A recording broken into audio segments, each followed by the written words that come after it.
கர்த்தர் உன்னை தினமும் தேடி வருகிறார் என்ற தலைப்பில் நாம் அதிகமாக தியானித்து வருகிறோம். என்று கர்த்தருடைய வார்த்தையை தியானிப்போம். மனுஷனுடைய அகந்தை அவனை தாழ்த்தும், மனத்தாழ்மை உள்ளவனோ கனமடைவான். ஹல்லேலூயா. நீதிமொழிகளில் இதை படித்து நாம் அறிந்து கொள்கிறோம்.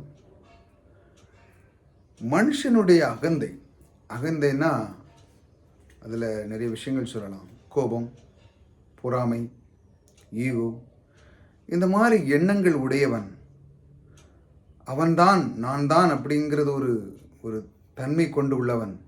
அவன் என்ன பண்ணுகிறான்னா, எங்கு சென்றாலும் அவன் நாவை வைத்து கேட்காததுக்கு முன்பாகவே அவன் சொல்ல ஆரம்பிச்சுவான் சில காரியத்தில். அந்த மாதிரி அவன் சிக்கிவிடுவான். ஏனென்றால் இவனுக்கு அந்த குணம் உண்டு.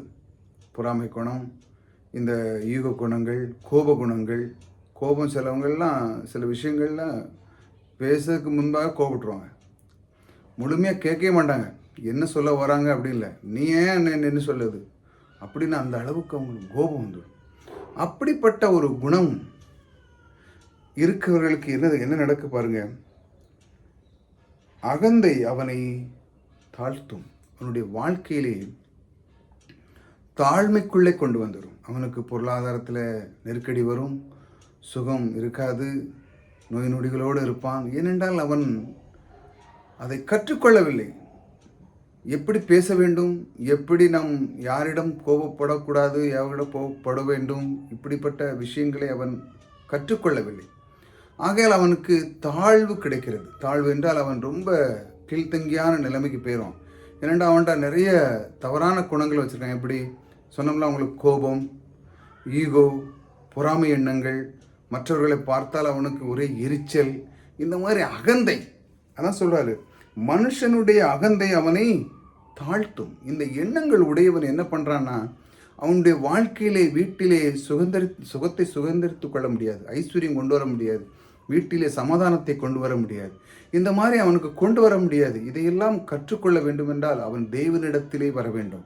அப்படிப்பட்டவனுக்கு அந்த தவறான எண்ணங்கள் உடையவன் என்ன அகந்தை உள்ளவனை அவன் தாழ்ந்து போகிறான். ஆனால் மனத்தாழ்மை உள்ளவனோ கனமடைவான்.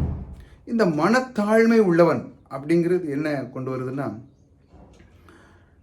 பிறருக்கு உதவுவது, மற்றவரிடத்திலே சென்று அவர்களுக்கு என்ன தேவை என்று அறிந்து அவர்களுக்கு இன்னும் அதிகபட்சத்தில் அவர்கள் உதவுவது, நல்ல காரியத்தை பேசுறது, முடிந்த அளவுக்கு அவர்களுக்கு ஏதாட்டு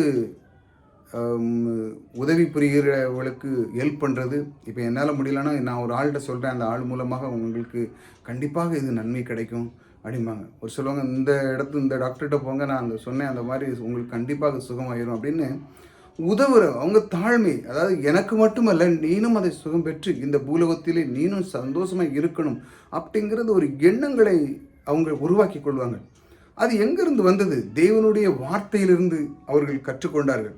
அப்படிப்பட்டவர்கள் பாருங்க, மனத்தாழ்மை உள்ளவனோ கனமடைவான். அவன் எங்கு சென்றாலும் அவர்களை பார்த்து கையெடுத்து கும்பிடு, ஐயா வாங்க, உங்களால் தான் நான் இன்னைக்கு நல்லா இருந்தேன், நீங்கள் எனக்கு அன்றைக்கி உதவி புரியலைன்னா நான் இன்னைக்கு ரொம்ப கஷ்டத்தில் இருப்பேன். இப்படிப்பட்ட ஆட்கள் நிறைய இருக்குங்க இந்த பூலோகத்தில்.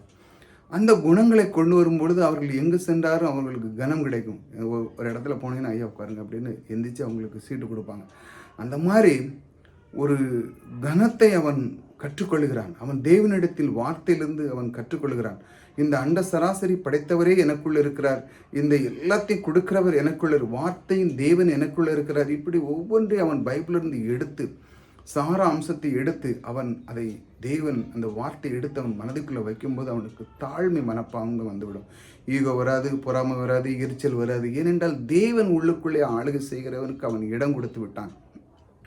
ஆனால் அகந்தை உள்ளவன் அவனுக்கு இடம் கொடுப்பதில்லை. காரணம், அந்த மாதிரி எனக்கு தேவையில்லை, அவன் கற்றுக்கொள்ளுக்கு விருப்பம் இல்லாதனால் அவன் தாழ்ந்து கிளப்புகிறான். ஆனால் மனத்தாழ்மை உணவனோ அவன் தேவனுடைய வார்த்தையை சுதந்திரித்து கொண்டு அவனுடைய வாழ்க்கையிலே கனமடைந்து அவனுடைய வாழ்க்கையை மேலோக்கி அவன் வாழ்கிறான். நாம் ஒவ்வொரு நாளும் கர்த்தர் உன்னை தினமும் தேடி வருகிறார் என்ற தலைப்பில் தியானிக்கிறது தான். அவர் நம்மை எப்படி வழி நடத்துகிறார் பாருங்க. அகந்தை உள்ளவன் அவனை என்ன செய்ய, அவனை கற்றுக்கொள்ள வேண்டும். அவனும் ஒரு மனிதன் தான், அவனுக்கு கொடுக்கணும். ஆனால் அவன் எண்ணத்தை சரியாக கையாளுவதில்லை. ஆனால் மனத்தாழ்மை உள்ளவனுக்கு கனம் வந்து கிடைக்கிறது. ஏற்கனவே அவன் கனமான அந்த ஒரு ஸ்தானத்தில் இருக்கும் பொழுது அவன் மனத்தாழ்மைக்குள்ளே போகிறான். ஒரு நல்ல எண்ணத்துக்குள்ளே போகிறான். அவன் நல்ல எண்ணத்துக்குள்ளே வாழுகிறான். தேவனோடு இருக்கிறான். தேவனுடைய வார்த்தைகளை பற்றி கொள்கிறான். தேவனுடைய வார்த்தையை ஒவ்வொரு நாளும் அவன் தியானிக்கிறான். இப்படி தியானிக்க தியானிக்க அவன் எல்லா உயிரையும் தேவன் படைத்த உயிராக அவன் நினைக்கிறான். எல்லாம் இந்த அண்ட சராசரியே அவரால் சிருஷ்டிக்கப்பட்டது. அந்த அந்த படைப்பின் மூலமாக இந்த மனிதர்கள் எல்லாமே தேவனால் உண்டானது என்று அவன் அறிந்து கொண்டு எல்லாரையும் தேவனுடைய பிள்ளைகளை போல அவர்கள் பார்க்கிறார்கள். அந்த தாழ்மைக்குள்ளே வரும் பொழுது தேவன் அவர்களை கனமடைய செய்கிறார். மற்றவர்கள் பார்க்குறாங்க, அவன் அந்த மதத்தில் உள்ள, இந்த மதத்தில் உள்ள, இந்த மொழிக்காரன், அப்படி இல்லை. ஆனால் இந்த சிருஷ்டிக்கார் என்ன பண்ணுறாங்க, இந்த உலகத்தில் இருக்க அத்தனை உயிர்களையும் தேவன் படைத்தது. ஒரே உயிராக இருக்கிறது. இந்த ஒரே உயிராய் படைத்தவர் நம் கர்த்தாதி கர்த்தர். அந்த கர்த்தரை அவன் ஏற்றுக்கொள்ளும் பொழுது அவன் யாரை பார்த்தாலும் தாழ்மை மனப்பான்மை கொண்டு வந்து அவனுடைய வாழ்க்கையிலே கனமடைந்து உயர்ந்த நிலைக்கு போவான் என்று அவர் உங்களுக்கு சொல்லுகிறார். கர்த்தர், நீ அகந்தை உள்ள சிந்தனை இல்லாமல் மனத்தாழ்மை உள்ளவனாக இருந்து உன்னுடைய வாழ்க்கையிலே நீ கனமடை. நான் உனக்குள்ளே வந்து இருக்கிறேன்.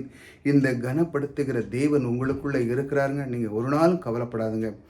கர்த்தர், இந்த கனப்படுத்துகிற தேவன் உங்களுக்குள்ளே இருந்து சகலத்தையும் செய்கிறவர் உங்களுக்கு கூட இருக்கிறார். நீங்கள் இன்று எங்கு சென்றாலும் அவர் கனப்படுத்துகிற தேவன் உங்களோடு கூட இருக்கிறார்.